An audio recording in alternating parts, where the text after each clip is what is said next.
Welcome back to my channel guys, mga kamamo at mga idol. Welcome to Mama Rose TV. Salamat sa patuloy na panonood ng aking video. Ngayon ay magluluto naman tayo ng puso ng saging. Ayan. Gagataan natin siya. Ang mga Bicolana kasi ay napakahilig sa ginataan. Kaya ngayong araw ay ito ang lulutuin natin. Kailangan ang mga sangkap niya, meron tayong meron din tayong sardinas. Pwede rin kayong maglagay guys ng pork. Ako ito na lang para tipid, at saka maglalagay din tayo ng bawang, sibuyas, siling green, at saka itong puso. Ayan, pakita ko sa inyo kung paano ito lulutuin at paano mawala ang pait niya. Mga kamamo, umpisa na nating tanggalin yung magulang na yung pinaka makunat na balat ng puso. Ayun, at kasi ang ginugulay dito ay yung nasa bandang gitna, yung malambot na part. So, ibig sabihin, ang matitira dito ay konti na lang. Ito yung pinaka mahirap pa iluto sa lahat. Kasi maghihiwa-iwa ka pa. Tapos magagata ka pa ng nyug. Pwede rin naman kayong gumamit ng yung nasa lata. Pero mas better yung fresh. Mas gusto sa ganito. Yan, ganyan na lang matitira sa kanya guys. Yan, ganyan na lang siya kaliit guys. Then, hihiwain natin sa gitna. Dito. Yan. Tapos, ibababad natin siya sa suka. Yan. Ayun guys, ibus natin suka dito at dito natin siya ibababad. Ayan.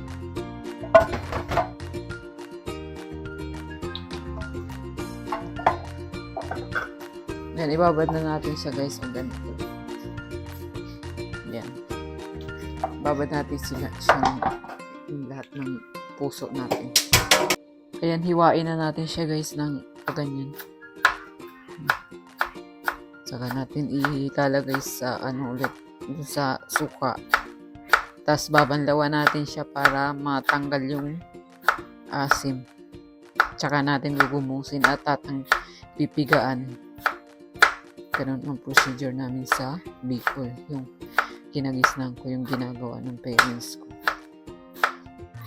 Ewan ko lang sa inyo guys kung anong paraan nyo. I-comment na lang kung anong paraan nyo paraan ng pagluluto ninyo. Kasi iba-iba naman kasi ang pamamaraan yan. Para may matutunan din ako sa inyo. Kasi ito lang ang nalalaman kong procedure. Mas masarap kung sa probinsya tayo kasi kung may tanim tayong ganito, kalibre na tayo sa pang-ulam. And continue lang tayo guys sa paghihiwa hanggang sa maubos natin yung tatlong puso natin. Ang paraan ng pagbababad sa suka ay para matanggal yung pait nitong nakaraan na hindi na kayang burahin ng kahapon. Diyan. Para matanggal yung pait ng puso. Yan mga kamamo at idol. Tugasan na natin siya para matanggal yung pait. Ay yung yung asin. And then mamaya ay pipigaan natin siya. Gumamit tayo ng salaan kasi ay hirapan kayo baka maubos tapon lang, sayang. Yan, pigaan na natin siya guys. Hugasan lang natin mabuti ang ating kamay para malinis siya.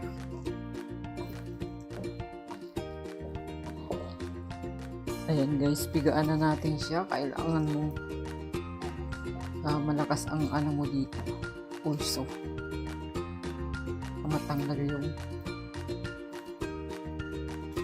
malakas na mapait. And guys, umpisa na nating pigaan. And mag-add lang tayo ng mainit na tubig. Ayan, huwag naman natin karamihan kasi hindi natin yan mapipigaan ng maayos kasi mainit. Ayan. Start na tayo, ihiwalay natin yung unang gata.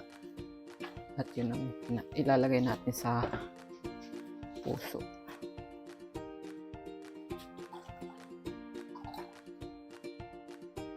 At ito naman yung pangalawang gata, guys.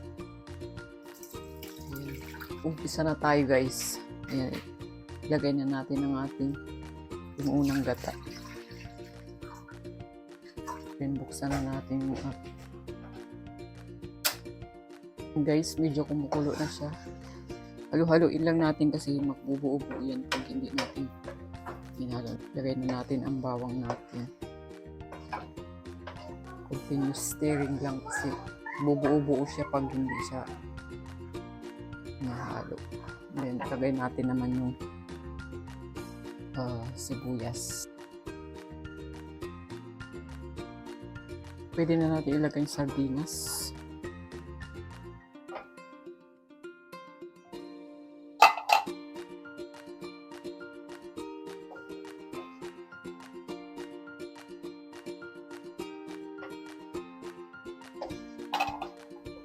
Then, maglalagay tayo ng magic sarap dito.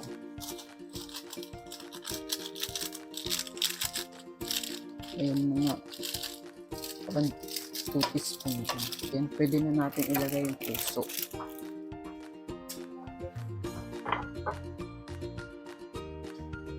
Ito na nga pala guys yung yung puso natin kanina. Ganito na lang siya karami. Ayan.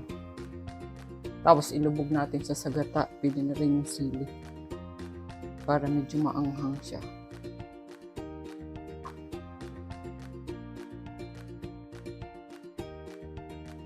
So make sure lang na nadurog siya lahat. Kasi medyo mapigas yung napiga natin. Para pantay-pantay ang pagkaka-luto. Halo-halo lang guys kasi mabobo siya. Lagyan natin ng asin.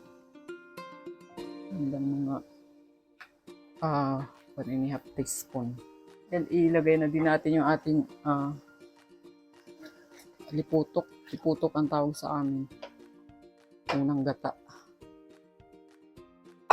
Halo-halo lang ng halo. Tapos mamaya titikman natin siya kung tama na yung timplada. Para ma-adjust pa natin yung pang mga kulang pwede natin madagdagan. Ayan, hintay lang natin siya magmanti-mantika. Para masarap na masarap siya.